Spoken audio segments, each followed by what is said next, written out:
بسم اللہ الرحمن الرحیم الحمد للہ رب العالمین صلی اللہ وسلم وبارک علی عبدہ ورسول محمد وعلی آلہ وصحبہ اجمعین وعلی من تبعہم بإحسان الی یوم الدین. اما بعد، شیخ محمد بالجمیع زین رحمہ اللہ نے شرک اصغر کے اقسام میں انواع میں تینواں سوال ذکر کیا ہے جس کا تعلق شفا سے ہے. آپ سب جانتے ہیں کہ بیماری کا علاج دو طرح سے ہوتا ہے.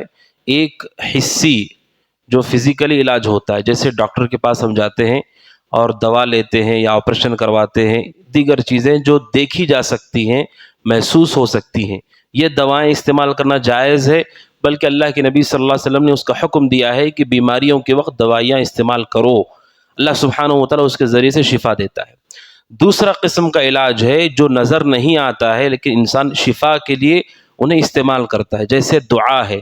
جب انسان دعا کرتا ہے، دعا قبول ہونے کے بعد کیسے شفا ہو رہی ہے یہ ہمیں نظر نہیں آتا ہے، لیکن دعا سے بھی اللہ تعالیٰ بیماریوں کو شفا عطا کرتا ہے. اسی طرح قرآن مجید کی تلاوت ہے، چونکہ قرآن بھی شفا ہے. وَنُنَزِّلُ مِنَ الْقُرْآنِ مَا هُوَ شِفَاء، قرآن کے ذریعے سے اللہ تعالیٰ شفا دیتا ہے. کوئی آدمی تلاوت کرتا ہے تو شفا ہوتی ہے. کچھ علاج ایسے ہیں جو نظر نہیں آتے لیکن ان کے ذریعے سے اللہ تعالیٰ شفا دیتا ہے. اسلام میں دونوں طرح کے علاج ہے. ایک علاج جو حسی ہے، ڈاکٹروں کے پاس ہوتا ہے. دوسرا علاج وہ ہے جو نظر نہیں آتا، معنوی ہے. اسلام میں ایسے علاج بھی ہیں، لیکن اس کے لیے شرط یہ ہے، معنوی علاج کے لیے جو ہمیں نظر نہیں آتا ہے کہ کیسے شفا ہو رہی ہے، اس کے لیے دلیل چاہیے کتاب و سنت سے. کوئی آدمی یہ کہتا ہے کہ آپ اپنی بیماری کے لیے دعا کیجئے، دعا سے اللہ تعالیٰ شفا دے گا. دعا تو ہمیں نظر نہیں آ رہی کیسے قبول ہو رہی ہے، لیکن اللہ دعا سے شفا دیتا ہے کیونکہ قرآن حدیث میں دلیل موجود ہے. اسی طرح قرآن کی تلاوت سے شفا ملتی ہے، قرآن حدیث میں دلیل موجود ہے. اللہ سبحانہ و تعالیٰ ان چیزوں کے ذریعے سے شفا دیتا ہے، دلیل موجود ہے. اب کوئی آدمی امت میں آ کر کے کہتا ہے کہ آپ فلاں کام کیجئے، اس سے آپ کو شفا ہو جائے گی، جو کہ دوا نہیں ہے. کوئی آ کر کے کہے، اسی لیے شیخ نے سوال ذکر کیا ہے کہ کوئی آدمی اگر ہم سے کہتا ہے کہ آپ دھاگا باندھیے یا کڑا پہنیے، اس سے اللہ تعالیٰ آپ کو شفا دے گا، یہ بھی شفا کا ذریعہ ہے. تو سوال یہ ہے کہ دھاگا پہننے سے، کڑا پہننے سے شفا ہوتے ہوئے ہمیں دکھ تو نہیں رہا ہے. جو چیز دکھ نہیں رہی ہے اگر آپ اسے شفا کہتے ہیں تو اس کی دلیل چاہیے. تو کیا اسلام میں کوئی دلیل ہے اس کی کہ تعویذ یا دھاگا یا کڑا پہن سکتے ہیں شفا کے لیے؟ اس کی کوئی دلیل نہیں ہے، بلکہ یہ اللہ کے ساتھ شرک ہے. شیخ نے کہا یہ پہننا جائز نہیں ہے کیونکہ قرآن و سنت میں اس کی کوئی دلیل موجود نہیں ہے. دعاؤں کے لیے دلیل ہے، قرآن کی تلاوت کے لیے دلیل ہے، صبح و شام کے اذکار کے لیے دلیل ہے. یہ وہ چیزیں ہیں جو کتاب و سنت سے ثابت ہیں، ان میں تعویذ اور دھاگا نہیں ہے، کڑا نہیں ہے. ان چیزوں میں کوئی شفا اللہ نے نہیں رکھی ہے. اگر اس میں شفا ہے دواؤں کے ساتھ ساتھ تو اللہ تعالیٰ اسے بھی قرآن مجید میں یا حدیثوں میں اسے ذکر کیا جاتا. دلیل کیا دی ہے انہوں نے؟ سورہ انعام کی آیت ہے، اللہ سبحانہ وتعالیٰ کہتا ہے وَإِيَمْسَسْكَ اللَّهُ بِضُرٍّ فَلَا كَاشِفَ لَهُ إِلَّا هُوَ. اے اللہ کے نبی، اگر اللہ آپ کو کسی مصیبت میں پکڑ لے، اللہ کے سوا کوئی اسے دور نہیں کر سکتا ہے، کوئی اسے ہٹا نہیں سکتا ہے. وَيَمْسَسْكَ بِخَيْرٍ، اگر وہ آپ کو بھلائی دینا چاہے تو ہر چیز پر وہ قدرت رکھتا ہے. تو قرآن کی آیت کہتی ہے اللہ تعالیٰ کسی کو مصیبت میں پکڑ لے، اللہ کے سوا کوئی مصیبت دور نہیں کر سکتا. بیماری آ گئی، کوئی شفا نہیں دے سکتا سوائے اللہ تعالیٰ کی. اور اللہ نے جن اسباب کو اختیار کرنے کا حکم دیا ہے ہمیں انہیں اختیار کرنا ہے، شفا اللہ ہی دے گا. تو کیا ان اسباب میں دواؤں کے ساتھ، قرآن کے ساتھ، اذکار کے ساتھ کیا تعویذ دھاگے بھی ذکر کیے گئے ہیں؟ نہیں، ان کا کوئی ذکر کتاب و سنت میں موجود نہیں، بلکہ اس کے خلاف کتاب و سنت میں اسے شرک کہا گیا ہے. اسی لیے شیخ نے حضرت حذیفہ رضی اللہ عنہ کا اثر ذکر کیا ہے. وہ اثر یہ ہے، حضرت حذیفہ رضی اللہ عنہ نے ایک آدمی کو دیکھا جس کے ہاتھ میں ایک دھاگا تھا، اور وہ آدمی کو بیماری مرض تھا بخار کا، کہ اسے بار بار بخار آتا تھا، اس وجہ سے اس نے دھاگا اپنے ہاتھ میں باندھا ہوا تھا. تو حضرت حذیفہ رضی اللہ تعالیٰ عنہ نے اس کے دھاگے کو کاٹ دیا، اس دھاگے کو کاٹ دیا. اور حضرت حذیفہ رضی اللہ عنہ نے قرآن کی آیت پڑھی وَمَا يُؤْمِنُ أَكْثَرُهُمْ بِاللَّهِ إِلَّا وَهُمْ مُشْرِكُونَ، کہ ایمان کے دعوے دار بہت زیادہ ہیں لیکن ان میں سے اکثر لوگ مشرک ہیں. حضرت حذیفہ نے اسے شرک قرار دیا کہ کوئی آدمی دھاگا باندھے، اس لیے کہ جس کو اللہ نے شفا کا ذریعہ نہیں بنایا ہے، ہم ذریعہ بنائیں تو یہ اللہ کے ساتھ شرک ہے، یہ اللہ کا کام ہے. اللہ تعالیٰ کہے دعا میں شفا ہے تو ہم دعا کریں گے، قرآن میں شفا ہے قرآن پڑھیں گے، اذکار میں شفا ہے ہم اذکار کا اہتمام کریں گے۔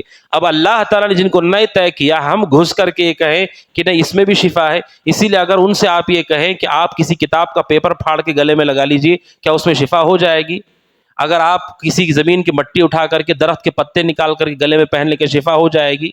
اگر آپ کہتے ہیں کہ تعویذ سے شفا ہوتی ہے تو پھر پتوں سے کیوں نہیں ہوتی ہے، پھلوں سے کیوں نہیں ہوتی ہے، ترکاریوں سے کیوں نہیں ہوتی ہے؟ کیونکہ دلیل نہیں ہے اس کی۔ جب دلیل ان کی نہیں ہے تو تعویذ کی بھی کوئی دلیل نہیں ہے، تعویذ کی بھی کوئی دلیل نہیں ہے۔ جب آپ کہتے ہیں کہ کوئی آدمی اپنے گلے میں ترکاری لٹکا لے تو شفا نہیں ملتی ہے کیونکہ دلیل نہیں ہے، تو تعویذ کی بھی کوئی دلیل نہیں ہے۔ دونوں ایک درجے ہی میں ہیں، بلکہ اللہ تعالیٰ کے ساتھ شرک ہے۔ شیخ نے حضرت حذیفہ کا اثر ذکر کیا ہے، اور شیطان کیسے کھیلتا ہے لوگوں کے ساتھ۔ ابو داؤد کی حدیث ہے، کبھی کبھی ایسا لوگ کہتے ہیں کہ واقعتاً طبیعت خراب تھی، تعویذ پہننے کے بعد ٹھیک ہو گیا۔ کیسے ہوتا ہے یہ؟ ابو داؤد کی حدیث ہے، صحیح حدیث ہے۔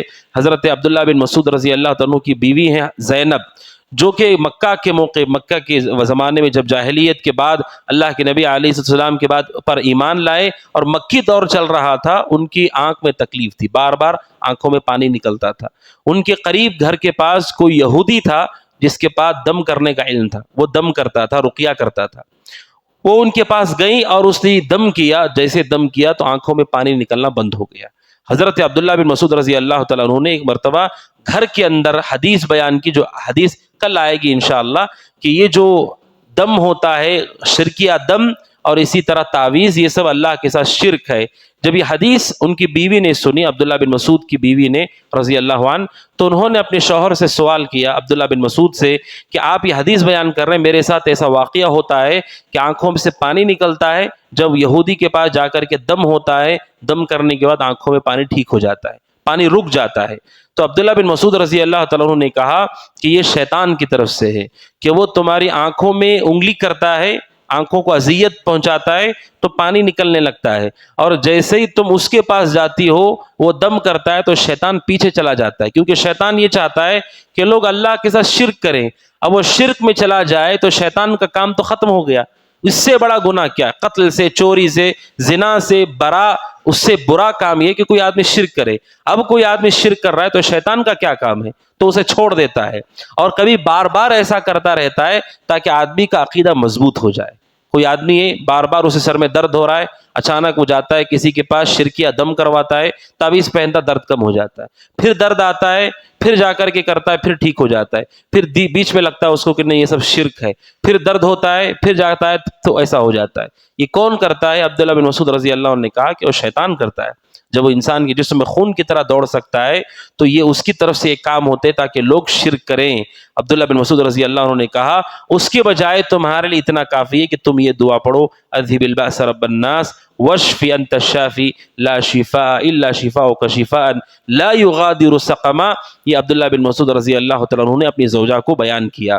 تو یہ حدیث بتاتی ہے کہ بسا اوقات جو لوگ دعویٰ کرتے ہیں کہ ٹھیک ہو گیا، یہ شیطان کی جانب سے ہوتا ہے، اللہ سبحانہ و تعالیٰ نے اس میں شفا نہیں رکھی ہے، اور شفا کے اسباب میں سے وہ نہیں ہے۔ اسی لیے شیخ نے ذکر کیا ہے ہم شفا کے لیے نہ حلقہ باندھتے ہیں، نہ ہم دھاگا باندھتے ہیں، اور تعویذ کا مسئلہ انشاءاللہ اگلے درس میں تفصیل سے آئے گا۔ اللہ سبحانہ و تعالیٰ سے دعا کہ اللہ تعالیٰ ہم سب کو شرک کاموں سے محفوظ رکھے، آمین۔ ھذا وصلی اللہ وسلم علی محمد وعلی آلہ وصحبہ اجمعین۔ السلام علیکم ورحمۃ اللہ وبرکاتہ۔